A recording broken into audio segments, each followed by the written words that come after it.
జీవితం ఎక్కడుంది అని మనం ప్రశ్నించుకోవాలి. ఉదయం ఒక మాట నేను చదువుతూ వచ్చాము. అక్కడ దేవుని ప్రేమించు వారికి ఎంతమంది ఇక్కడ దేవుని ప్రేమిస్తున్నారు అని అంటే అందరూ చేతుతారు. అందరూ కూడా మనస్సులో కూడా ఆయన నేను దేవుని ప్రేమిస్తున్నాను కదా అనుకుంటారు. దేవుని ప్రేమించినప్పుడు మనము ఆయన ఆజ్ఞలను నెరవేర్చాలా. దేవుని ప్రేమించిన వాడు శరీరమును ప్రేమించాడు, మనస్సును ప్రేమించాడు. ఈ శరీరము మనస్సు కూడా దేవుని యొక్క ఆధీనంలో ఉంటుంది. దేవుని నమ్ముకున్నటువంటి వాడు ఏంటి? దేవుని నమ్ముకుంటే అయిపోయిందా? దేవుని నమ్ముకుంటే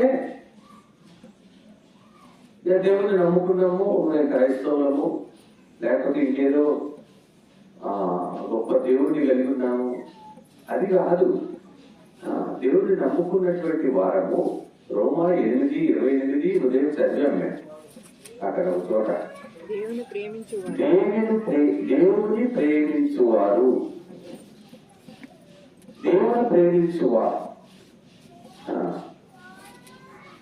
దేవుణ్ణి ప్రేమించు వారముగా ఉండాలి. దేవుని ప్రేమించి వారిని దేవుడు తన సంకల్పం చొప్పున పిలిచాడట.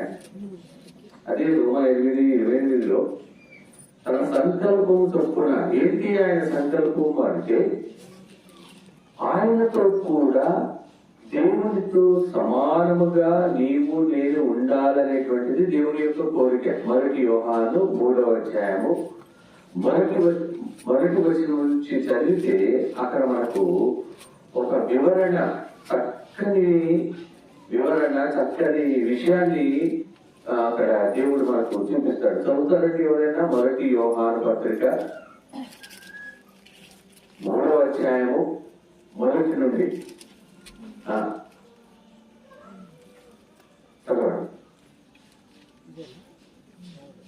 మనము దేవుని పిల్లలమని పిలువబడినట్లు తండ్రి మనకెట్టి ప్రేమను అనుగ్రహించెను. మనము దేవుని పిల్లలమని పిలువబడినట్లుగా దేవుడు మనకెట్టి దేవుని పిల్లలమని పిలువబడినట్లు తండ్రి మనకెట్టి ప్రేమను అనుగ్రహించాడు. చూడండి, మనము దేవుని పిల్లలమే. ఈ హేతువు చేత లోకము మనలను ఎరుగదు. ఏలయనగా అది ఆయనను ఎరగలేదు. ప్రియులారా, ఇప్పుడు మనము దేవుని పిల్లలమై ఉన్నాము. మనమిక ఏమవుదుమో అని, దేవుని పిల్లలమై ఉన్నాము, మనకి ఏమవుదుమో అని అది ఇంకా ప్రత్యక్షపరచబడలేదు. కానీ ఆయన ప్రత్యక్షమైనప్పుడు ఆయన ఉన్నట్లుగానే ఆయనను చూతము గనుక ఆయనను పోలియుందుమని. ఆయనను ప్రేమించిన వారు, ఆయన సంకల్పం చొప్పున పిలువబడిన వారు, ఆయన యేసుక్రీస్తు ప్రభువారు ప్రత్యక్షమవుతూ ఉన్నారు. ఆయన చూస్తా, ఆయనను చూస్తాము. మనం ఎట్లా ఉంటామంట? ఆయనను ప్రేమించిన వారము, ఆ యేసుక్రీస్తు ప్రభువారు ఆజ్ఞను అనుసరించి ప్రేమించిన వారము ఆయనను పోలి ఉంటాం. అంటే ఇప్పుడు ఆయనను పోలి లేమా?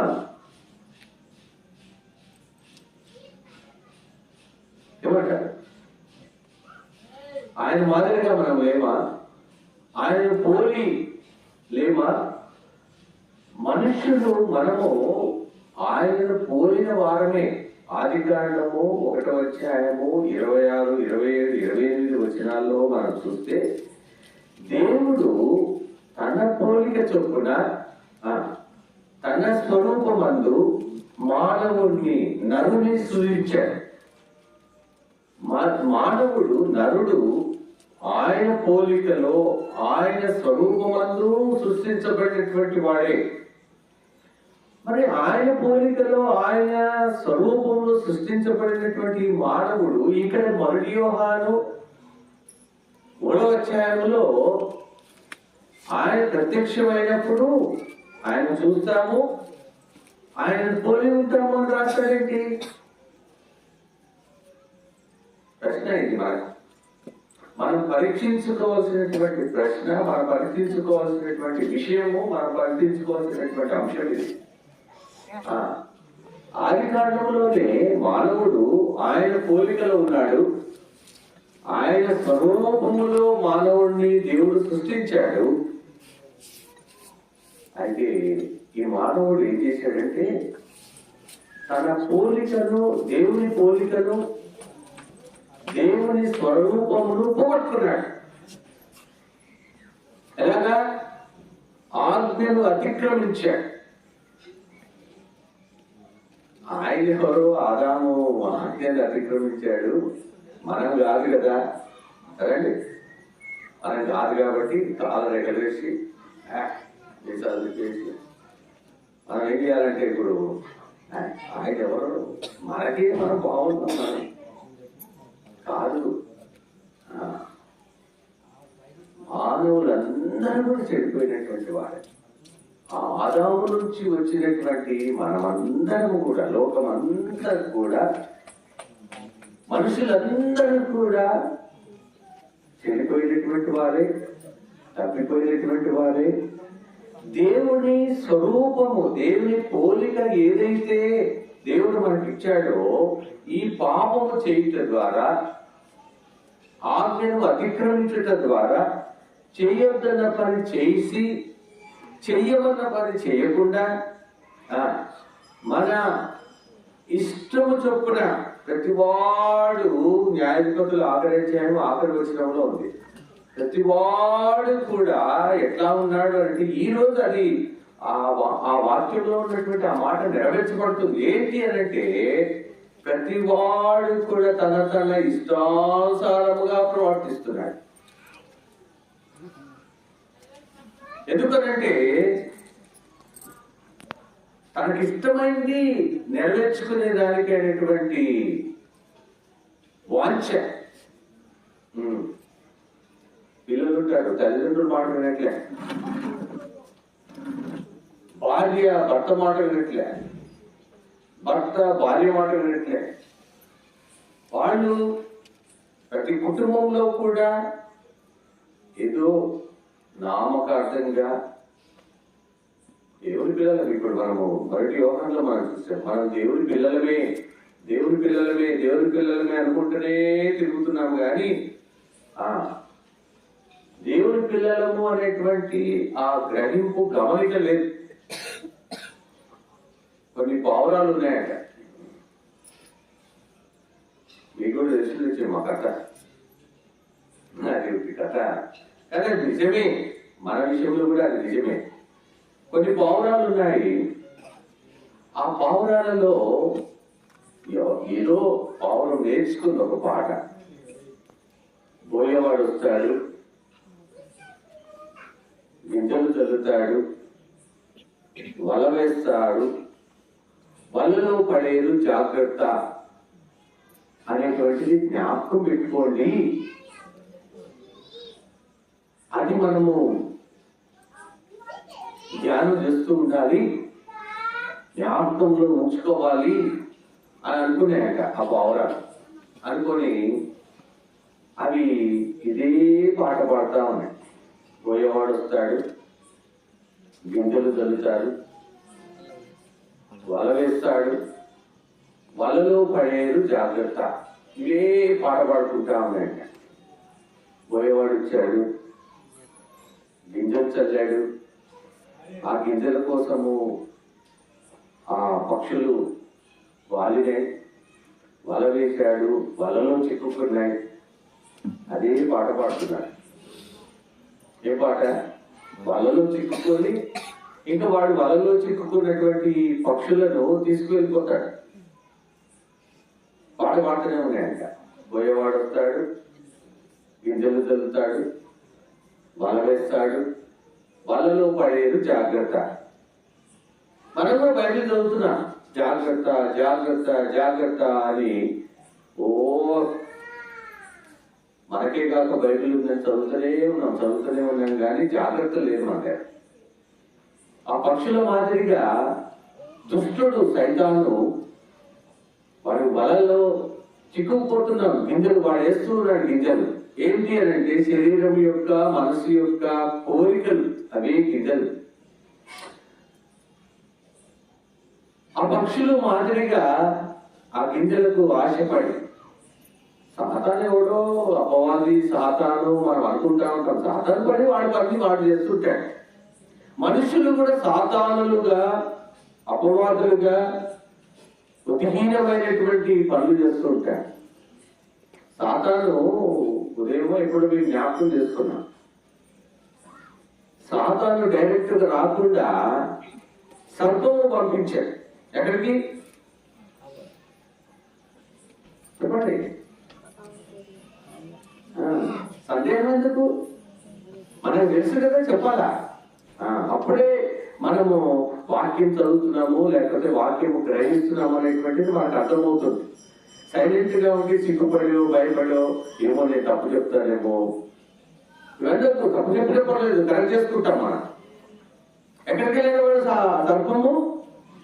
ఏదేనులోకి వెళ్ళాడు. అమ్మ దగ్గరికి వెళ్ళాడు, కరెక్ట్ వెళ్ళి ఏదేనులోకి వెళ్ళాడు. ఏదేను వనములో ఉన్నటువంటి ఆ స్త్రీ దగ్గరికి వెళ్ళాడు. ఆమెను డిస్టర్బ్ చేశాడు. ఆ పండు అనే ఆ గింజ వేశాడు. ఆమె ఆ గింజ ఆ పండు తినింది, వలలో చిక్కుకుంది. ఈ రోజు మనమంతా కూడా అదే వలలో ఉన్నాం. ఇప్పుడు అదే పాట పాడుతున్నాం మనం. ఏం పాట? చిక్కుకున్నాము, వలలో చిక్కుకుని ఉన్నాము. ఆ వలలో వాడు వేసిన గింజలు, అది పాపముతో కూడినటువంటి గింజలు. అవి మనల్ని నష్టానికి, ఇప్పుడు మూడో పాటలో మనం వాడాం. అగ్నిగుండం ఉంది,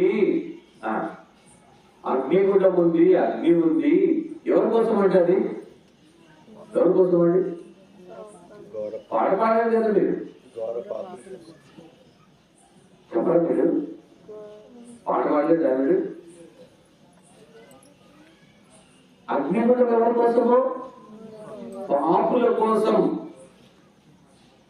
దుష్టుల కోసం. అసలు బైబిల్లో రాయబడినటువంటి మాట ఏంటంటే, సాతానుకు వారి దూతలకు నియమించినటువంటి, చెప్పండి, అగ్నిగుండం మన కోసం కాదది, అయితే మనుషుల కోసం కాదు. సాతానుకు వారి దూతలకు నియమించినటువంటి, సిద్ధపరిచినటువంటి ఆ అగ్నిగుండం యూదా పత్రికలో ఉంటుంది. అక్కడ ఇంకొక విషయం ఉంటుంది. అక్కడ గాఢాంధకారం వాళ్ళ కోసము భద్రపరచబడి ఉందంట. చూడమా, దానికోసం సిద్ధపడదామా? ఏమండి, ఎంతమందికి ఇష్టం? అది ఎవరికి ఇష్టం లేదు కదా, ఎవరికి ఇష్టం లేదు వెళ్ళడానికి. కానీ పాపం చేయడానికి అయితే ఇష్టం. ఆయన లోకానుసారంగా శరీరం యొక్క మనసు యొక్క కోరికలు నెరవేర్చుకోవడానికైతే ఇష్టం. అవి ఎక్కడికి తీసుకెళ్తాయంటే అక్కడికి తీసుకెళ్తాయి. ఆ గాఢాంధకారానికి, ఆ యొక్క అగ్నిగుండంలోకి మనల్ని తీసుకెళ్తాయి. అది గమనించాం మనం. క్షణికమైనటువంటి ఈ లోకంలో ఉన్నటువంటి పాపము, ఈ లోకంలో ఉన్నటువంటి ఆచారములు, ఈ లోకంలో ఉన్నటువంటి శరీరం యొక్క మనసు యొక్క కోరికల విషయమైనటువంటి వాంఛ విషయాలు కలిగి ఉంటాయి. ఈ శరీరాన్ని నమ్ముకోవద్దండి. ఇదే మొదటి యోహాను 2వ అధ్యాయంలో ఉంది. లోకమును దాని ఆశయు గతించిపోవును. అదొకటమాట. దేవుని చిత్తం జరిగించేవాడు నిత్యము నిలుచు. ఆ మూడు ఉన్నాయి చూడండి. శరీరము, నేత్రాశ, మొదటి యోహాను 2వ అధ్యాయంలో లోకములో ఉన్నదంతయు అనగా లోకములో ఉన్నది ఏంటి? లోకంలో ఉన్నది మనం కూడా లోకంలోనే ఉన్నాం. శరీరాశ యోహాను సువార్త 3:16లో ఒక మాట ఉంది మనకి. దేవుడు లోకమును ఎంతో ప్రేమించాడు. ఏది ఇప్పుడు జరిగిన లోకంలో ఉన్నదా? అది కాదు. లోకములో ఉన్నటువంటి నిన్ను నన్ను ప్రేమించాడు.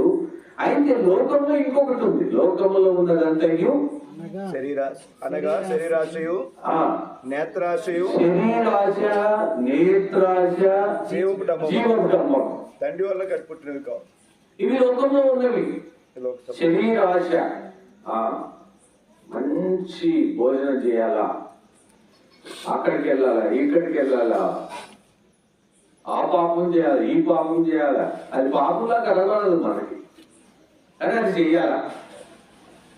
నేత్రాశ, కంటికి కనబడింది, అది చక్కగా ఉంది, బాగుంది. ఆ స్త్రీ అదే చేసింది. ఏం చేసింది? ఆ పళ్ళను చూసిందంట. అప్పటి వరకు చూడలేదా? ఆమె ఏదేం తోటలోనే ఉంది కదా. ఇంతకాలము అక్కడ ఉన్నటువంటి పండ్లన్నీ మీరు తినొచ్చు, అవు అక్కడ ఒక చెట్టు ఉంది, ఆ వృక్షం ఉంది, ఆ వృక్ష ఫలం తినొద్దు అని ప్రభు చెప్పాడు. చెప్పినప్పుడు ఏంటబ్బాది, ఆ పండు ఏంటి, ఆ వృక్ష ఫలం ఏంటి అనేటువంటి ఆలోచన వచ్చింది ఆమెకి. రాలే. ఎందుకు? నేత్రాశ లేదు అక్కడ ఆమెకు. అప్పటి వరకు ఆ పండు విషయము గాని, ఆ వృక్ష ఫలము విషయము గాని ఆలోచనే లేదు. ఎందుకు అని అంటే, ఇది మనం గమనించాలి. దేవుని ఆజ్ఞను శిరస వహిస్తుందానే. దేవుడు చెప్పాడు ఏంటి, అటు వైపే చూడలేదండి. నేను వాక్యం ధ్యానించాను. అరే ఇప్పుడు ఆ సర్పం వచ్చి చెప్పిన తర్వాత ఆ పండును చూసిందా, ఆ వృక్షఫలం చూసిందా? అంతవరకు ఎందుకు చూడలే అంటే, ఇక్కడ మనం గమనించవలసినటువంటిది ఏంటంటే, దేవుడు చెప్పిన ఆ మాటను తూచా తప్పకుండా జరిగిస్తూ వచ్చింది. ఆ పండు అక్కడ ఆ మధ్యలో ఉంది. అక్కడ ఆ వృక్షఫలం చుట్టూ తిరుగుతూనే ఉన్నారు వాళ్ళు. భార్య భర్తలే కానీ అప్పుడప్పుడు ప్రభు వస్తూ ఉంటాడు వాళ్ళ దగ్గరికి. వాళ్ళతో సహవాసం చేస్తూ, వాళ్ళతో సంచారం చేస్తూ, ఆయన వాళ్ళతో మాట్లాడుతూ తిరుగుతున్నాడు. తిరుగుతున్నప్పుడు కూడా ప్రభు కూడా చూపించున్నాడో లేదో మరి అది కూడా మనం ధ్యానించాలి. ఏమి పడు తింటారా అని అడిగి ఉండొచ్చా? అడిగేదేమో. మీరు తినొద్దన్నావు కదా ప్రభా, దాని గురించే మాట్లాడద్దు, మనదా పరలోక విషయంలో మాట్లాడదా, ఆత్మ సంబంధమైన విషయాలు మాట్లాడుతున్నాం. ఇటువంటి ఆనందకరమైన ఆ సంభాషణ, ఆ అనుభవం వాళ్ళు కలిగి ఉన్నారు. అంటే ఆ స్త్రీ దాన్ని చూడలే. అది కదా 3వ అధ్యాయంలో ఏముందంటే చూడండి, ఏముంది? చూపునకు రమ్యమైనది. కానీ చూడండి, అది 3వ అధ్యాయంలో ఏం చెప్పాడు అక్కడ? ఏం చూసింది ఆమె అక్కడ? చూడండి, ఇది నిజమా అని. మంచిదియు, ఆహారములకు మంచిదియు, కన్నులకు అందమైనది, వివేకమిచ్చు రమ్యమైనది ఉండడం చూసినప్పుడు ఎన్ని క్వాలిఫికేషన్స్ ఆమె చూసిందండి. నేత్రాశ అనేటువంటిది చూడండి ఎట్లా ఉంది కదా. మనకి ఎన్నో కనబడుతూ ఉంటాయి. పాప సంబంధమైనటువంటివి, శరీర కోరికలతో కూడినటువంటివి, శరీర ఆశతో కూడినటువంటి అనేకము లోకంలో కనబడతాయండి. లోకంలో ఉన్నటువంటి ఎంజాయ్మెంట్ ఆ లోకంలో ఉంటుందో లేదో. అవునండి, అవునంటారా? చెప్పాలి మీరు. మరి బయటకు చదువుతున్నారు, మనమంతా క్రైస్తవులు కనుక మరి మనము ధ్యానం చేయాలా. లోకములో లేనిదంటూ లేదు. లోకములో మనము అనుభవించలేనటువంటివి లేవు. అందుకని ప్రసంగిలో రాస్తాడు, యవనుడా, నీకు ఇష్టమైంది చెయ్యి, నీకు ఇష్టం వచ్చినట్టుగా ప్రవర్తించు. యవనుడే కాదు, పెద్దవాళ్ళు, పిల్లలు అందరం అదే కోవకు చెందినటువంటి వాళ్ళు. అక్కడ మాత్రం యవనస్తుడికి చెప్తాడు, కానీ అది ఆ మాట మనం అందరం తీసుకోవాలి. నీకు ఇష్టమైనట్టుగా చూడండి, 10వ అధ్యాయం. యవనుడా, నీ యవన మందు సంతోషపడము. నీ యవన మందు సంతోషపడము. సంతోషపడాలి, కరెక్టే. నీ యవన కాలమందు నీ హృదయము సంతుష్టిగా ఉండనిమ్ము. నీ హృదయము సంతుష్టిగా ఉండనిమ్ము. నీ కోరిక చొప్పునను నీ దృష్టి యొక్క ఇష్టము చొప్పునను నీ దృష్టి యొక్క, నీ కంటి చూపు యొక్క ఇష్టము చొప్పున ప్రవర్తించు. అయితే వీటన్నిటిని బట్టి దేవుడు నిన్ను తీర్పులను తీర్చునని. నువ్వు ఏమి ఇష్టంగా నువ్వు చేస్తున్నావో, ఏది సరైందో కాదో తీర్పుంది.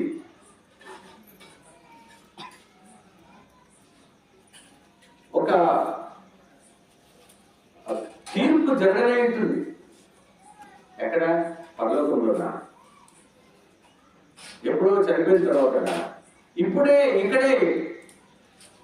ఇక్కడే నీవు చేసే ప్రతి దానికి ప్రతిఫలం దేవుడిస్తాడు. అది మంచిదే కావచ్చు, మంచిదానికి జీవఫలము, చెడ్డదానికి పాప సంబంధమైన విషయాలకు మరణ ఫలం. ఏంటి మరణము? అది పాపం వల్ల వచ్చే జీవితం మరణం. ఆ మరణం ఎట్లుంటుంది తెలుసా? కొడుకు అది ఇప్పుడు పాడే పాట, అదే ఆ పాటలో అదే ఉంది. ఆ స్త్రీ కంటికి కనబడింది. ఎన్ని క్వాలిఫికేషన్స్ అండి? 3 క్వాలిఫికేషన్స్ ఉన్నాయి అక్కడ. చదవండి మళ్ళీ ఒకసారి.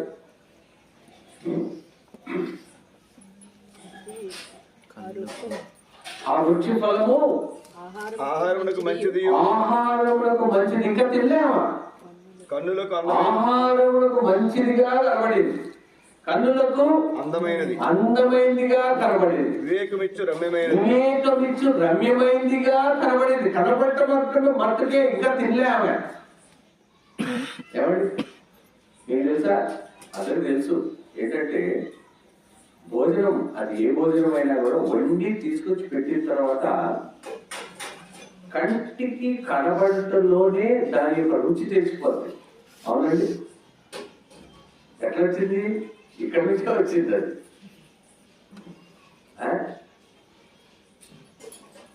ఆ పాపము ఏదైతే ఆజ్ఞ, అది పండు పాపం కాదు. నీవు ఆజ్ఞను అతిక్రమించావు. చూడు, దేవుడు చెప్పిన మాటలు నీవు అతిక్రమించి ఆ వృక్షాన్ని చూసావు. ఆ చూడటంలోనే నీకు ఆ పాప సంబంధమైనటువంటి ఆ విషయము నీకు అర్థమైపోయింది. అందుకని అక్కడ అంటాడు ఏంటంటే, అది తిను దినమున మీరు చేస్తారు. అది తిన్నావో తినలేదు తర్వాత సంగతి. నేను ధ్యానించింది అదే. వాక్యంలో నేను ధ్యానించిన విషయం ఏంటంటే, దేవుడు ఇంకొక మాట చెప్పాడు, అది నీవు వెళ్ళా, దానికి నీవు ఆ మాటకు లోపడలే, ఆ మాటకు నీ విధేయత చూపలే. ఇదే ఈరోజు మనుషుల్లో అదే ఉంది. ఈ రోజు క్రైస్తవులే కావచ్చు, క్రైస్తవేతరులు కావచ్చు, ఎవరైనా కూడా మాట వినరు. బైబిల్ గ్రంథంలో 1 సమూయేలు గ్రంథము 15వ అధ్యాయంలో ఒక రాజుకి ప్రవక్త వచ్చి ఒక మాట చెప్తాడు. సమూయేలు ప్రవక్త సౌలు రాజుకు ఒక మాట చెప్తాడు. ఏమని చెప్తాడు? మొదటి వచనం చదువుతానండి. మొదటి వచనం 15వ అధ్యాయము మొదటి వచనం. ఒకానొక దినమున సమూయేలు సౌలు రాజైన సౌలును పిలిచి, యెహోవా ఇశ్రాయేలీయులను తన జనుల మీద నిన్ను రాజుగా నియమించెను, నన్ను పంపెను. రాజుగా నియమించుటకై నన్ను పంపెను.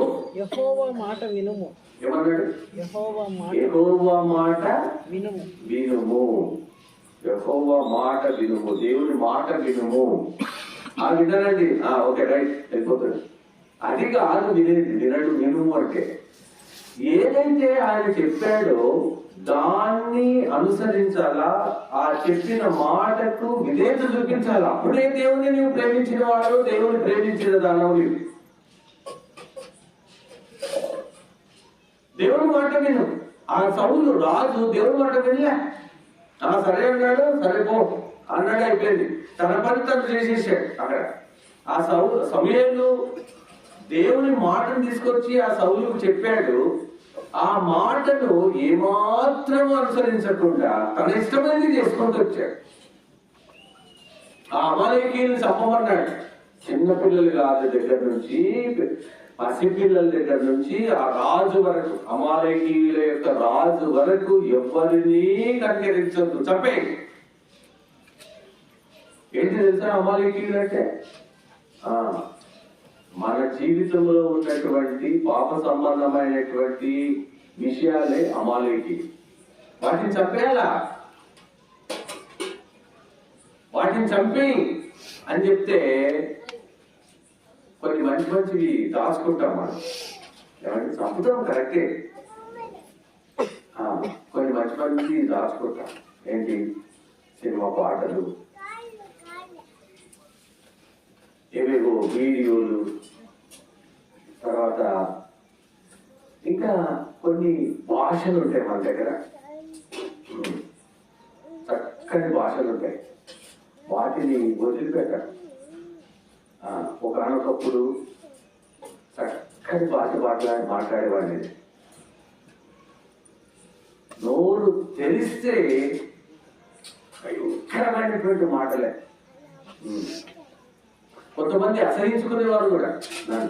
అరే ఎంత రాయల్గా ఉంటావు, ఇట్లాంటి మాటలు మాట్లాడతావా అనేవాడు. ఎందుకంటే మనము అట్లాంటివి కొన్ని దాచుకుంటాం.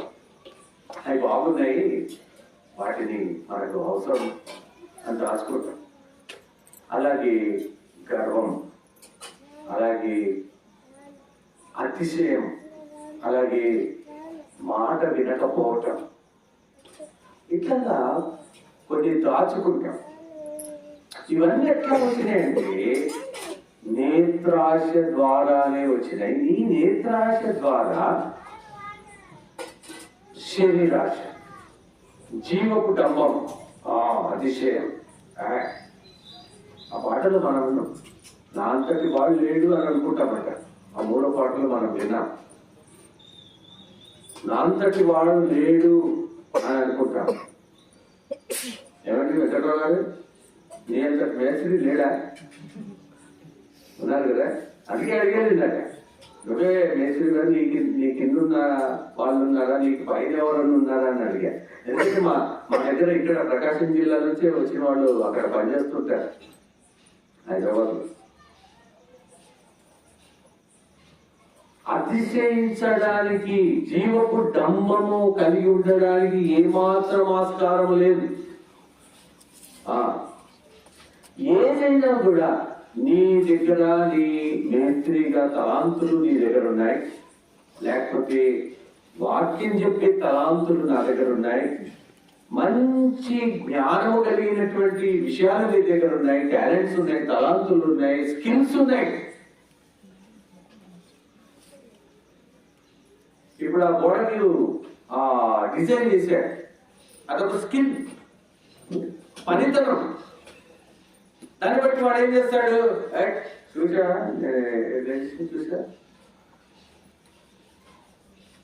నీదేం గొప్ప, నీది గొప్ప కాదు, దేవుడు నీకు ఇచ్చిన తలాంతు. ఇది జీవకుడము కలిగి ఉంటున్నమాట.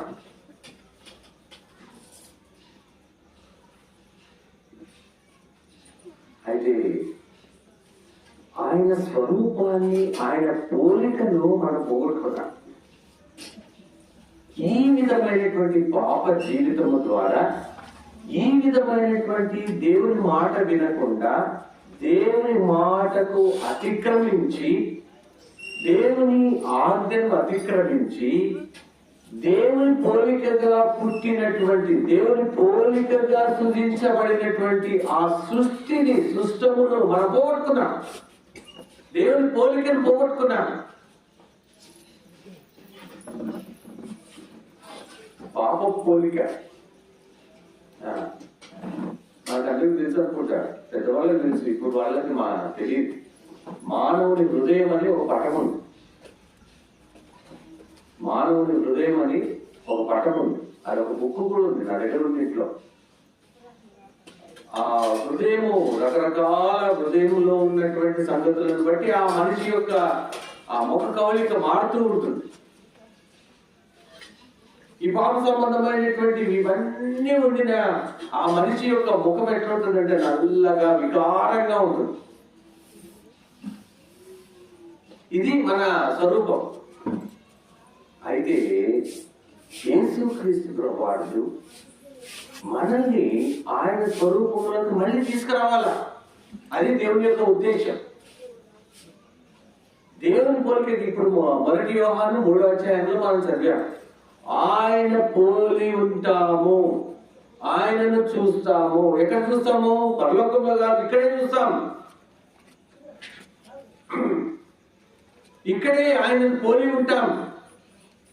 ఆయన ఏదో బోధ చేస్తున్నాడండి, ఆయన ఏదో చెప్తాడు వెళ్ళిపోతాడు, ఏదో అది కాదు. నీవు నేను మనమంతా కూడా, మనుషులంతా కూడా ఆయన పోలికలోకి రావడం కోసము ఆయన దిగి వచ్చాడు. ఫిలిప్పీ పత్రిక 2వ అధ్యాయము 6, 7, 8 వచనాల్లో ఆయన దిగి వచ్చాడు. చదువుతారా? ఫిలిప్పీ పత్రిక బైబిల్ గ్రంథంలో నుండి ఫిలిప్పీ పత్రిక 2వ అధ్యాయము 6వ వచనం. ఆయన దేవుని ఆయన దేవుని స్వరూపము కలిగిన, ఆయన యేసుక్రీస్తు ప్రభువారు దేవుని స్వరూపము కలిగిన వాడై ఉండి దేవునితో సమానముగా ఉన్నటువంటి వాడు, దేవుని స్వరూపము కలిగినటువంటి వాడు యేసుక్రీస్తు ప్రభువారు. దేవుడే ఆయన. యేసుక్రీస్తు ప్రభువారు కూడా దేవుడే, దేవుని కుమారుడు, మనుష్య కుమారుడు.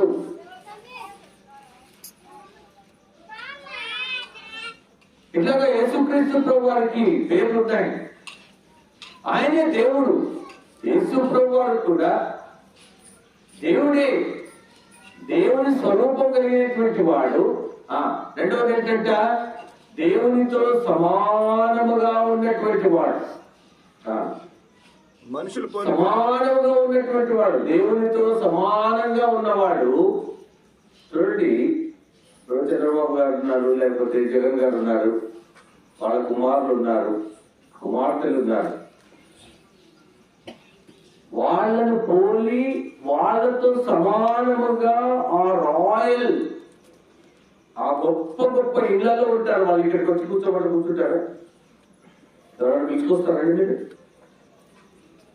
రారు కదా. వాళ్ళు ఏదో ఓట్ల కోసం వస్తారులే, ఎప్పుడు ఓట్లు అడిగేదాని కోసము వచ్చేసి అక్కడ కూర్చుంటారు. మనం పెట్టిన ఛాయ్ తాగుతారు, టీ తాగుతారు, మన పెట్టిన భోజనం తింటారు, అవసరం పోయి కట్టేస్తారు. ఇవన్నీ ఉంటాయి మామూలుగా.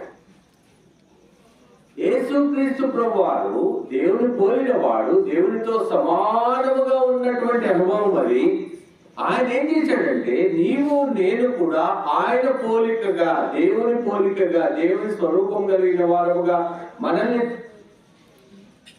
చేసే నిమిత్తము దేవునితో సమానముగా ఉండుట విడిచిపెట్టకూడని భాగ్యం. అది దాన్ని విడిచిపెట్టండి, నీకోసం నా కోసం. ఇప్పుడే చెప్పాను కదా, ఆ అధికారులు ఎవరు, వాళ్ళ పిల్లలు కానీ ఎవరు కానీ అందరికీ ఈ నియోజకవర్గం ఎమ్మెల్యే పిల్లలు కూడా రారు. యేసు ప్రభువారు నా కోసము ఆ దేవునితో సమానముగా ఉండుట విడిచిపెట్టకూడని భాగ్యమును విడిచిపెట్టి మనుష్యుని పోలికగా. ఏంటి మనుషుని పోలిక? ఇప్పుడే మనం చెప్పుకున్నాం కదా, మనుష్యుడు పాపం చేసి దేవుని పోలికను, దేవుని స్వరూపాన్ని పోగొట్టుకున్నాడు. ఈ మనుషుని రూపంలోకి వచ్చాడు ఆయన. ఆ మనుషుని రూపంలోకి వస్తేనే ఈ మనుషుడు ఆయన నమ్ముతాడు. రాయల్ ప్యాలెస్ లో యేసుక్రీస్తు ఎక్కడ పుట్టాడు? ఎక్కడ పుట్టాడండి? పశువుల తొట్టిలో పడుకోబెట్టాడు. స్థలం లేదు. ఆ ప్రభువారు పుట్టిన ఆయనకు స్థలం లేకపోయింది. అది సత్రం. ఇంకా అర్థమవుతుందండి? మనుష్యుడుగా ఆయన ఎంతగా మనుష్యుడుగా తగ్గించుకొని వచ్చాడు. మనుష్యుని పోలికగా పుట్టి దాసుని స్వరూపము ధరించుకొని తను తాను రిక్తుడుగా, ఏమీ లేనివాడుగా, ఆయన మహామహుడు, మౌన్నతుడైనటువంటి దేవుడు, ఆయన తను తాను తగ్గించుకున్నాడు. మనుష్యుడు పోలికగా పుట్టి తను తాను తగ్గించుకున్నాడు. రిక్తుడుగా, ఏమి లేనివాడుగా వచ్చాడు. నీవు నేను ఏమి లేని వారంగానే ఉన్నాం. దాసులము మనం. మనతో పాటు దాసుడుగా ఆయన చేపట్టాడు.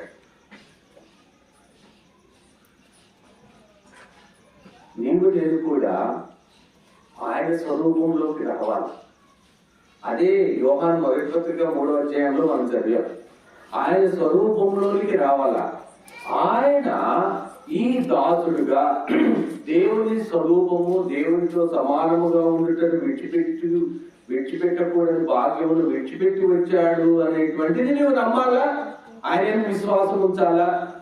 తర్వాత ఆయన ఏం చేశాడు అంటే, నా పాపములను తొలగించే నిమిత్తమై కింద వచ్చిన చదవండి, తగ్గించుకోలేదు, రిక్తుడుగా చేసుకోలేదు, మరియు ఆయన ఆకారమందు మనుషులుగా కనబడి మరణము పొందినంతగా, అనగా శిలువ మరణము పొందినంతగా తను తాను విధేయత చూపిన వాడై తను తాను తగ్గించుకున్నాడు. మరణము పొందినంతగా. ఆయన మరణము పొందకుండా, రక్తము చెందించకుండా పాప క్షమాపణ లేదు. వాక్యంలో మనం చదువుతాం. రక్తము చెందించకుండా పాప క్షమాపణ లేదు. ఒకడు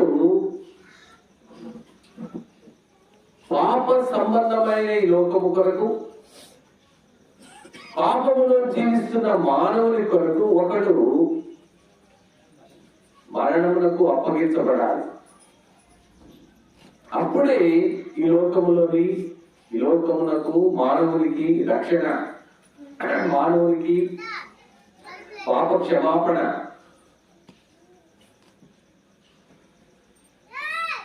అందునిమిత్తమే ఆయన మానవుని స్వరూపంలోనికి వచ్చి మానవునిగా మరణం పొందాడు. ఆ మరణము అక్కడ రాశాడు ఏమనంటే, అనగా శిలువ మరణము పొందినంతగా. మరణము వేరు, శిలువ మరణం వేరు. శిలువ మరణము హింసతో కూడినటువంటిది, అది క్రయముతో కూడినటువంటిది, అదెంతో కఠినమైనటువంటి మరణం. ఆ మరణము పొందితేనే నీవు నేను రక్షించబడతాము, నీవు నేను పాప క్షమాపణ. ఆయన ఆ శిలువ మీద నీ కొరకు నా కొరకు రక్తము చిందించాడు. ఆ శిలువ మరణము అనేటువంటిది రక్తము చిందించేటువంటి శిలువ మరణం. కొరడాలతో కొట్టారు, చేతులలో శీలలు కొట్టారు, కాళ్ళలో శీలలు, తలకు ముళ్ళ కిరీటం, రక్తలో బల్లెపు పోటు, అవమానములు, నిందలు, నీ నింద నా నింద, నీ అవమానము నా అవమానము, మనకు రావాల్సినటువంటి పాప సంబంధమైన శిక్ష ఏంటది? మన సమాధానార్థమైన శిక్ష అతని మీద పడింది, ఆయన మీద పడింది. ఆయన ఆ శిక్ష పొందటం ద్వారా మనము వికృత రూపము, వికారమైన రూపముతో ఉన్నటువంటి ఈ పాప రూపమును ఆయన రక్తము ద్వారా తొలగించబడుతుంది. ఎప్పుడైతే నీవు ఆ యేసుక్రీస్తు ప్రభువుని నీవు అంగీకరిస్తావో, ఎప్పుడైతే ఆ యేసుక్రీస్తు ప్రభువు నా కొరకే చనిపోయాడు, నా కొరకే రక్తము చెందించాడు అని నీవు ఎప్పుడైతే నమ్ముతావో, అప్పుడు నీవు నీవు ఆ పాపము నుండి విమోచించబడతావు. చూడండి ఎఫెసీ పత్రిక 1:7 ఆ మాట రాస్తారు చూడండి. ఎఫెసీ పత్రిక 1:7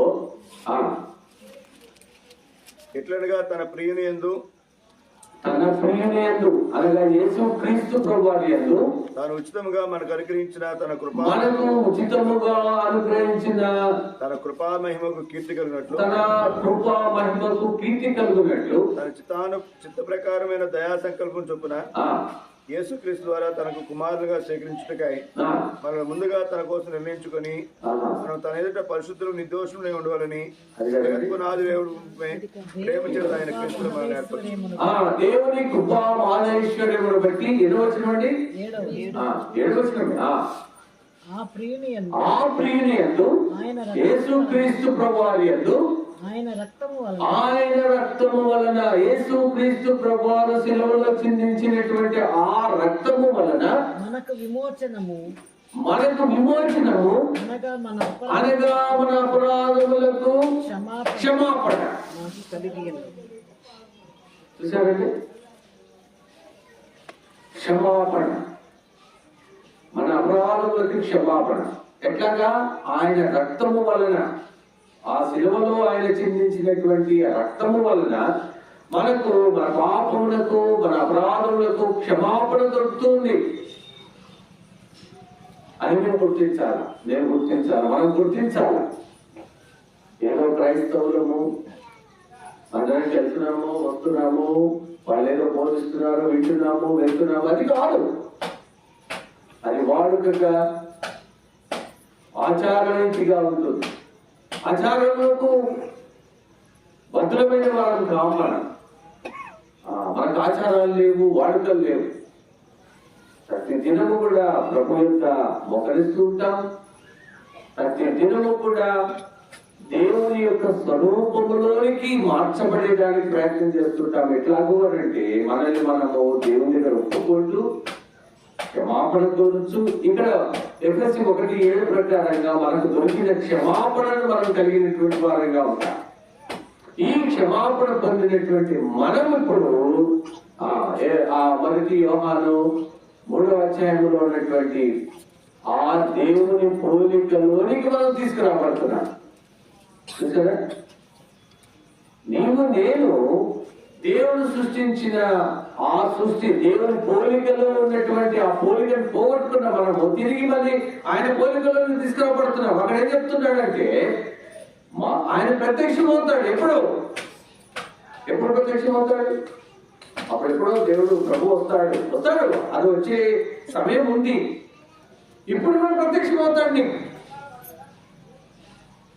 ఆయన చూస్తావు, ఆయన ఉన్నట్టుగా చూస్తావు. తర్వాత ఏమన్నాడండి? ఆయనను పోలి ఉంటాం. మనం ఆయన పోలి ఉండి ఆయన చూసినటువంటి భక్తుడు బైబిల్లో రాస్తున్నాడు. 16వ కీర్తన 17వ కీర్తన 15వ వచనం.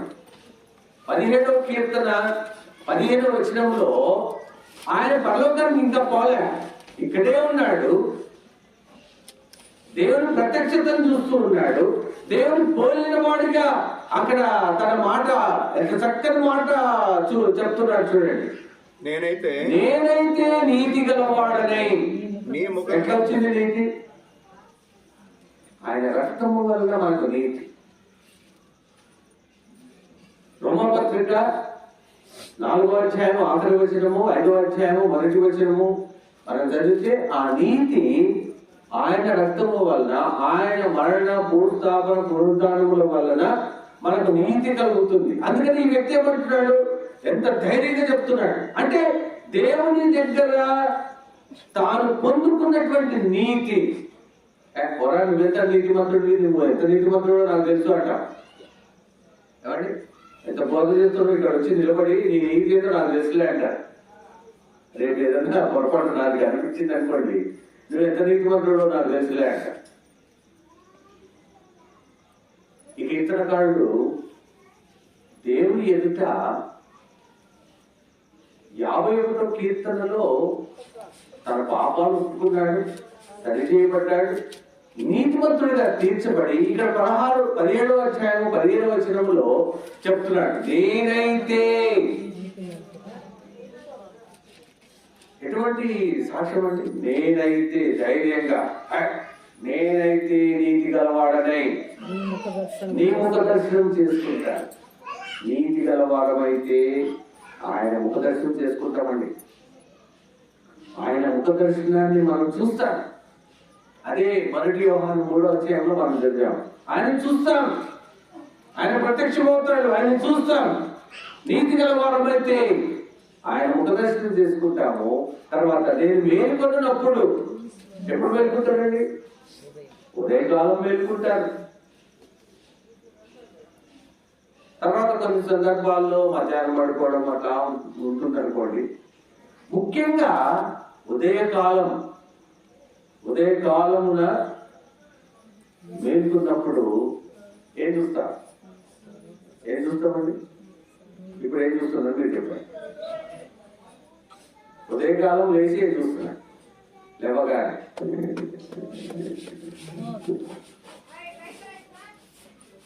ఇతరుగాడు ఏమంటున్నాడు? నేను మేలుకున్నప్పుడు నీ స్వరూప దర్శనముతో. అతనికి ఉన్నటువంటి ఆశ చూశాక, శరీరం యొక్క మనసు యొక్క కోరికలు ఆశ కాదు ఇక్కడ. లోక శరీరం యొక్క ఆశలు కాదు ఇక్కడ. ఆయనకి ఏం ఆశ ఉంది? నీ స్వరూప దర్శనముతో నా ఆశ తీర్చుకుంటాను ప్రభు. ఎటువంటి దర్శనము, ఎటువంటి ఆయన. ఇక్కడ మనం ఇంకా అక్కడ రాయబడకపోయినా కూడా మనం ఇంకా సందేహించాల్సిన అవసరం లేదు. ఆ వ్యక్తి దేవుని పోలిన వాడిగా ఉన్నాడు. నీతిమంతుడు ఒక్కడే. ఎవరు? ప్రభువే. ఈ వ్యక్తిలో కూడా నీతి వచ్చింది. అంటే ఈ వ్యక్తి ప్రభువును పోలిన వాడిగా ఉన్నాడు. నీవు నేను కూడా ఆ నీతిని కలిగినటువంటి వారంగా ఉంటాం. ఎప్పుడైతే యేసుక్రీస్తు ప్రభువుని అంగీకరిస్తామో, ఎప్పుడైతే ఆయన చెప్పిన మాట, యెహోవా మాట వినుము, ఆజ్ఞను అతిక్రమించొద్దు అనేటువంటి ఆ కాన్సెప్ట్, ఆ మాట యొక్క అనుభవంలో నీవు జీవించినట్లయితే ఆయనను పోలి ఉంటావు. అగ్నిగుండం మనకు లేదు. యేసు ప్రభు వారిని నీ సొంత రక్షకుడిగా, యేసు ప్రభు వారి మాట వింటూ నీవు జీవించినప్పుడు పరలోకమే. ఇక్కడే చూస్తామండి పరలోకం. అక్కడ చూస్తాము, అది వేరే. ప్రభు వస్తాడు, మనం తీసుకెళ్తాడు. ఈ లోకంలో మనం పరలోకం చూస్తాం, ఈ లోకంలో ఆయన దర్శనం చూస్తాం, ఈ లోకంలో ఆయనను పోలి నీవు ఉంటావు. ఇతరుడు అంటున్నాడు ఇక్కడ 15లో ఏమంటున్నాడు? నీ స్వరూప దర్శనంతో నా ఆశను తీర్చుకుంటాను. ఎప్పుడు? మేలుకున్నప్పుడు. నేను మేలుకున్నప్పుడు. ఒక సహోదరుని ఇంటికి వెళ్ళాను, నా ఫ్రెండ్.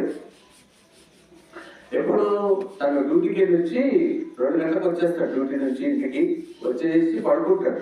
తినేసి పడుకుంటాడు. అలసిపోయింటాడు కదా, పడుకుంటాడు. తర్వాత గంటన్నర తర్వాత ఎప్పుడో లెగుస్తాడు. అయితే మా ఇంటికి దగ్గరే, వాళ్ళ ఇంటికి వెళ్ళాను. ఉంటాడు కదా అని చెప్పేసి వెళ్ళాను. 3:30, 4 ఆ టైంలో వెళ్తే పడుకొని ఉన్నాడు. వాళ్ళ భార్య ఇంట్లో ఉంది. అన్నా లోపల పడుకున్నాడు, మీరే లేపుకొని, చాలాసేపు అయితే పడుకొని మీరే లేపి బాగా మాట్లాడుకోండి అని లోపల పంపించాను. వెళ్ళాను.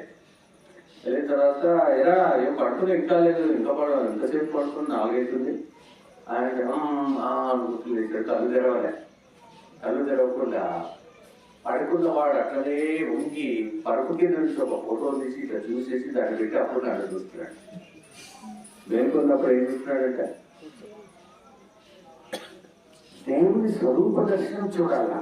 నీవు దేవుని స్వరూప దర్శనం చూస్తున్నావు అని అంటే దేవునితో నడుస్తున్నావు. నువ్వు దేవుని యొక్క ఆజ్ఞను అతిక్రమించలే. దేవుని ఆజ్ఞని అతిక్రమిస్తే ఇట్లాంటి ఫోటోలు చూస్తావు, ఇట్లాంటి సెల్ ఫోన్లు చూస్తావు, ఇంకేమేమో చూస్తావు. దేవుని ఆజ్ఞను అనుసరించినప్పుడు, దేవుని మాట విన్నప్పుడు లేవగానే ప్రభా ఈ దినాన్ని నాకు ఇచ్చావు, ఈ దినాన్ని నేను ఎట్లా ఉపయోగించుకోవాలి, నన్ను నడిపించు అని అడుగుతావు. ఎందుకు? ఆయన పోలి ఉన్నావు, ఆయన పోలికలో ఉన్నావు, ఆయన స్వరూపము నీవు కలిగి ఉన్నావు, ఆయన యొక్క స్వరూపములోనే నీవు జీవిస్తూ ఉంటున్నావు. అదే ఇక్కడ పరలోకం.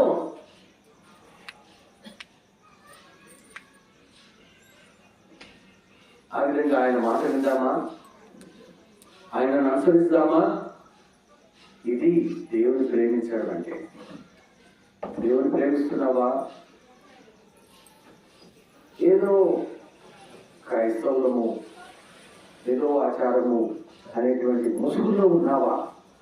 పరీక్షించుకున్నా, సరి చేసుకున్నా. అవును ప్రభా, ఇగో ఫలానా విషయంలో నేను ముసుగులో ఉన్నా, ఇగో ఫలానా విషయంలో ఆచారంలో ఉన్నా, ఈ ఫలానా విషయంలో నేను క్రైస్తవురాలనేటువంటి ఒక ఆ యొక్క మాయలో నేనున్నా. అందుకే దేవుడు చూపిస్తాడు. ఒకరు దేవుని దగ్గరకు వచ్చి మోకాళ్ళ మీదకి వచ్చి నువ్వు దేవునితో మాట్లాడినట్లయితే నీకు చూపిస్తాడు. అర్థంలో చూసినట్టుగా, నేను సండే స్కూల్లో ఉన్నప్పుడు మా టీచర్లు చెప్పేవాడు, అర్థంలో చూసినట్టుగా నీ తప్పులు, నీ పొరపాట్లు అన్ని చూపిస్తాడు. ఇగో ఇది నీ తప్పు, ఇది నీ పొరపాటు, ఇది నీ పాపం అని ఒప్పుకోవాలి. వెంటనే మార్చబడిపోతాం, వెంటనే రూపాంతరంలోకి వచ్చేస్తాం. దేవుని స్వరూపంలోనికి, దేవుని పోలికగా మనం చేయబడతాం. దేవుని వాక్యం జీవించింది.